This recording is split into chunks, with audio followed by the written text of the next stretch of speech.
Hello everybody, this is Michael. In this video, we will talk about the WebSocket introduction. So the ESP32 supports the WebSocket protocol. In previous video, we already talked about the HTTP protocol. So when we have the HTTP protocol, why we need the WebSocket protocol? Okay. So from previous video, we know the HTTP protocol is based on the request and response. The client sends the HTTP request data to the server.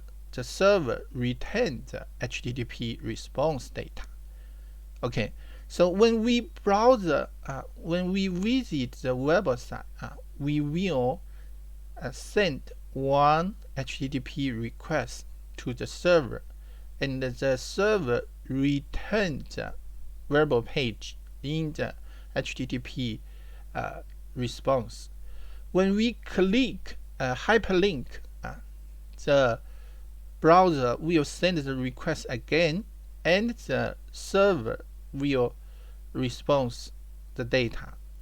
When we visit different page, it will do the same processing. It will send a request and respond the data. So if we just use the browser to visit website to see the web page, is no problem. But there is some situation. There are some situation it's not good enough. For example, if for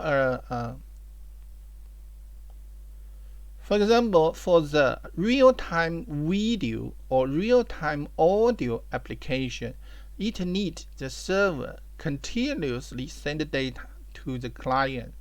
And if we keep the request and response this way to get data, this request will occupy lots of resource of the server and the internet. So it's kind of waste.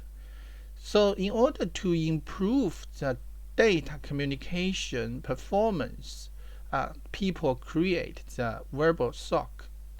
So how the WebSocket work? Let's take a look at this. We have one WebSocket here and here. When the WebSocket for the first communication, the client will send HTTP request to the server.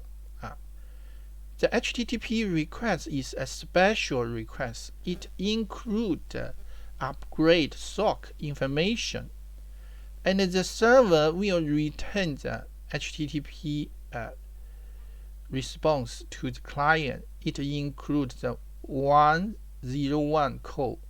Tell the client to switch the protocol, switch to the WebSocket. After that, the client can send data to the server. For example, send the WebSocket data to the server, and the server can continuously return data. WebSocket data, return data, continuously return data to the client. So we no need the HTTP request anymore. We no need the HTTP request anymore. So it can improve the data communication performance.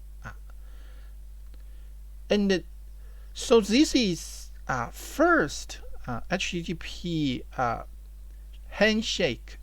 We still, for the first WebSocket handshake, we still need this request and response format.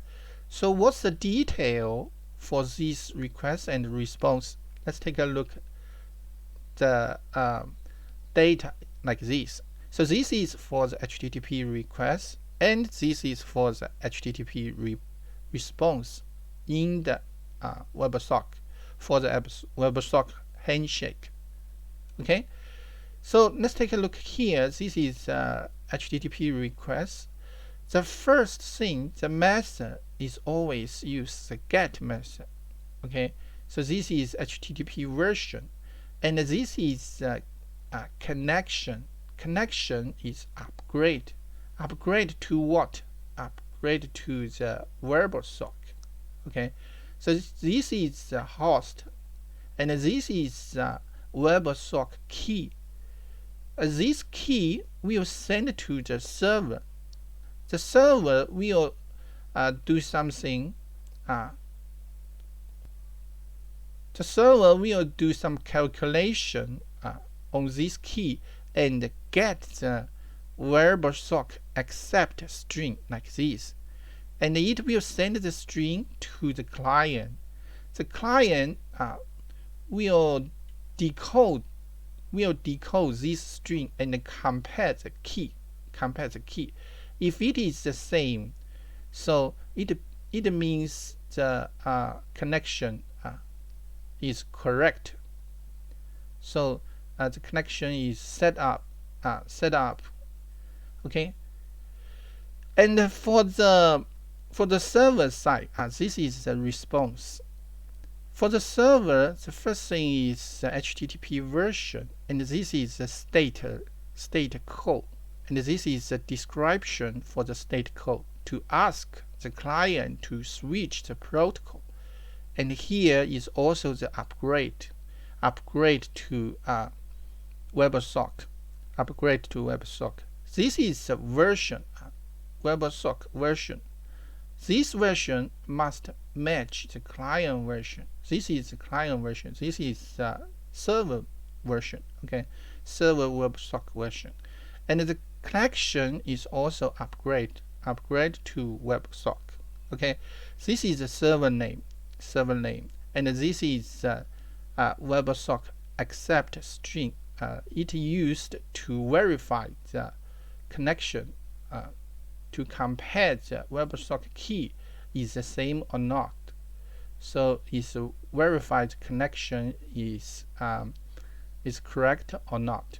Okay, so by this HTTP request and HTTP response, the client can set up the set up the connection with the server, but it only need for the first time. After it set up, so the WebSocket the WebSocket data can send it from the client to server, and also the server to the client. No need request anymore. Okay, it can continuously send the data to the client. Okay, so this is why we need the WebSocket and how we set up the WebSocket between the client and the server. And this so this is this video. I'm Michael. See you next time.